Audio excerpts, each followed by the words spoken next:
जो कुछ है संसार में, जो कुछ है संसार, इसी कथा में कह दिया वेद व्यास ने सार।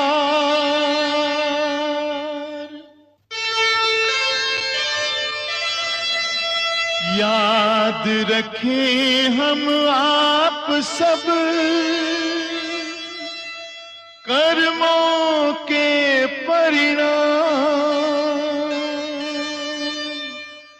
विदा ले रहे आज हम करते हुए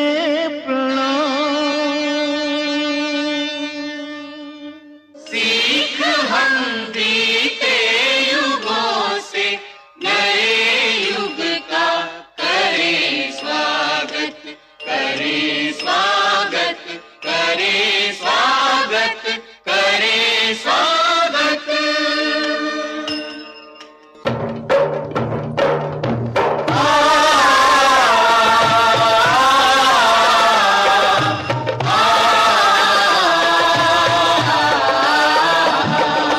भारत की है कहानी सदियों से भी पुरानी, है ज्ञान की ये गंगा, ऋषियों की अमर वाणी, ये विश्व भारती है, वीरों की आरती है नित नई पुरानी, भारत की कहानी। माधव, आज जो मैं आपको भविष्य मालिका का 11वां अध्याय बताने जा रहा हूँ कि भगवान श्री कृष्ण और बलराम का समायोजन।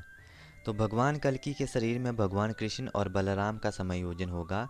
इस विषय में महापुरुष अच्युतानंद दास ने अपने ग्रंथ सिद्ध कहाली में प्रमाण रखे हैं। जाजनगरे जनिबे आपान दक्षिणे भाई बलराम। इसका अर्थ है कि भगवान कल्कि जाजनगर पर जन्म होंगे और बलराम भाई उसी शरीर के दक्षिण भाग में रहेंगे।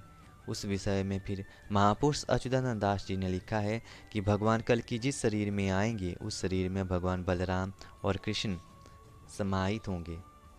बलराम भाईटे दक्षिण स्कंदे रहीबे नाम अग अंग चक्रधर स्तंभभूत होइबे। इसका अर्थ है कि कल्कि भगवान के दाहिने अंग में भगवान बलराम और बाएं अंग में भगवान श्री कृष्ण होंगे। महापुरुष अच्युतानंद दास जी ने वाल्मीकि कल्प ग्रंथ में भगवान कल्कि के शरीर का वर्णन किया है।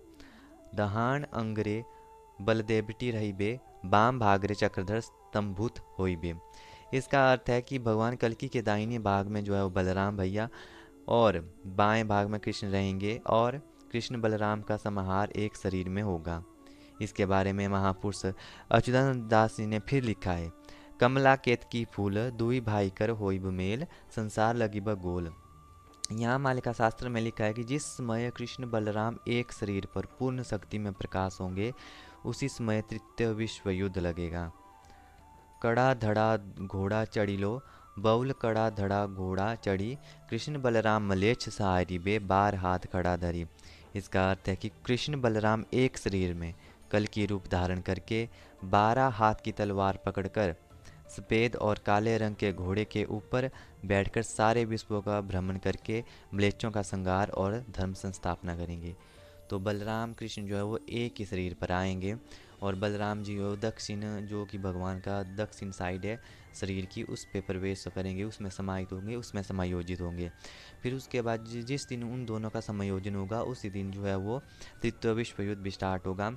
और जो है वो जिस घोड़े पर वो सवार होंगे तो वो अश्व का जो रंग होगा, एक साइड से घोड़ा जो है वो सफ़ेद होगा, दूसरी साइड से घोड़ा जो है वो काला होगा। और 12 हाथ की तलवार यानी कि 18 फीट की तलवार जो है वो भगवान उस टाइम लेंगे और जो है म्लेच्छों का वध करेंगे।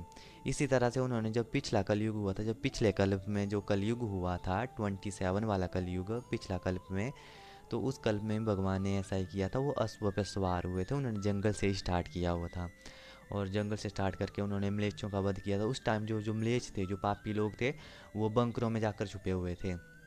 तो भगवान ने उनको बंकरों से बाहर निकाल कर उनको मारा था और उनका जो है विनाश किया हुआ था। तो इस समय भी ये ऐसा ही होगा। तो जय श्री माधव।